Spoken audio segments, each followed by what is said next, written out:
मित्रों, भगवान श्री कृष्ण भगवान विष्णु जी के 8वें अवतार हैं और उनका जन्म धर्म की रक्षा करने हेतु हुआ था।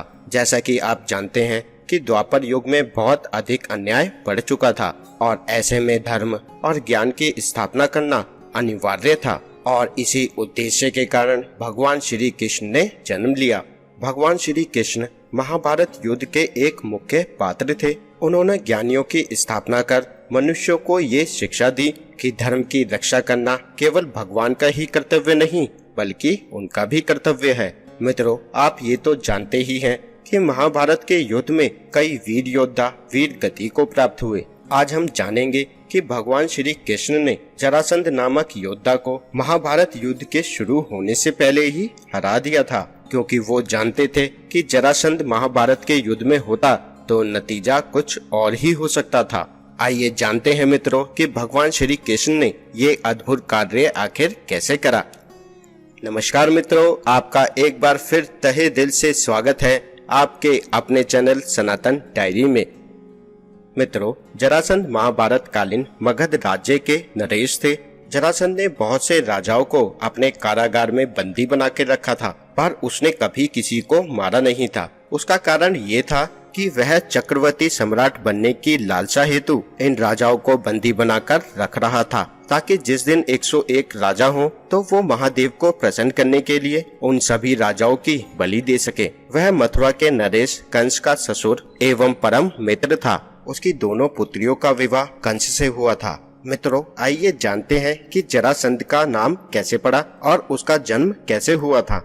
मगध के राजा बृहद्रथ की 2 रानियां थी। एक ऋषि ने राजा बृहद्रथ को एक आम दिया था और कहा, इसे आधा आधा दोनों पत्नियों में खिला देना, इससे तुम्हारे घर संतान का जन्म होगा। इसके पश्चात राजा ने अपनी दोनों रानियों को आम के 2 टुकड़े करके खिला दिए। कुछ समय पश्चात दोनों रानियों ने आधे आधे बच्चे को जन्म दिया। अधूरे बच्चों को देख राजा ने उन्हें जंगल में फिकवा दिया। उस समय वहाँ पर जरा नाम की राक्षसी ने इन दोनों अधूरे बच्चों को जोड़ दिया और इससे बच्चा जीवित हो गया। जरा ने राजा बृहद्रथ को बच्चे सौंप दिए थे। उसने दोनों टुकड़ों का संधान किया था, इसलिए बच्चे का नाम जरासंध रखा गया। कंस का वध होने के पश्चात श्री कृष्ण को मारने के लिए जरासंध ने मथुरा शहर को चारों ओर से घेर लिया था। बलराम जी ने और भगवान श्री कृष्ण ने उसकी सेना के साथ घोर युद्ध किया था और अंत में जरासंध की पराजय हुई थी। जरासंध को बंधक बना लिया गया, परंतु बलराम को भगवान श्री कृष्ण ने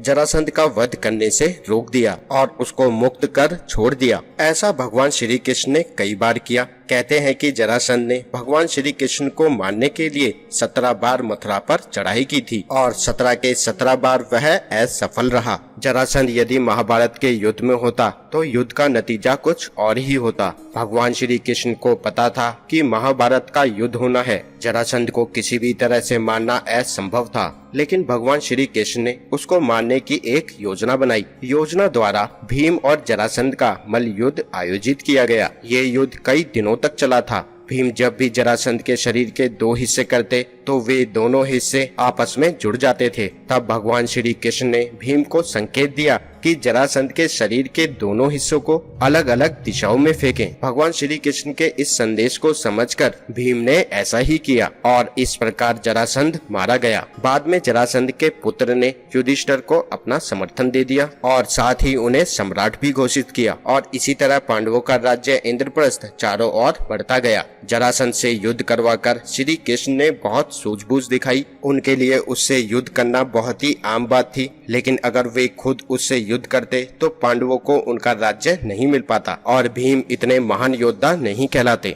उन्हें ये भी अनुभूति थी कि जरासंध का वध केवल भीम के हाथों ही हो, ताकि इसी से धर्म की स्थापना हो, क्योंकि जब तक मनुष्य ही अपने कर्तव्यों की स्थापना कर धर्म की रक्षा नहीं करेंगे तो द्वापर युग में ज्ञान का प्रकाश कैसे फैलेगा। भगवान से ज्यादा प्रेरित मनुष्य को उसके कार्य के लिए होना चाहिए। तो मित्रों, एक बार बोल दीजिए जय श्री कृष्णा और हमारे साथ जोर से कहें हरे कृष्णा कृष्णा कृष्णा हरे हरे, हरे राम राम राम हरे हरे। मित्रों, आज की इस वीडियो में इतना ही। अगर आपको वीडियो पसंद आया हो तो इसे लाइक जरूर कीजिए और हमारे साथ जुड़े रहिए ऐसे ही आध्यात्मिक कथाओं के लिए। नमस्कार मित्रों।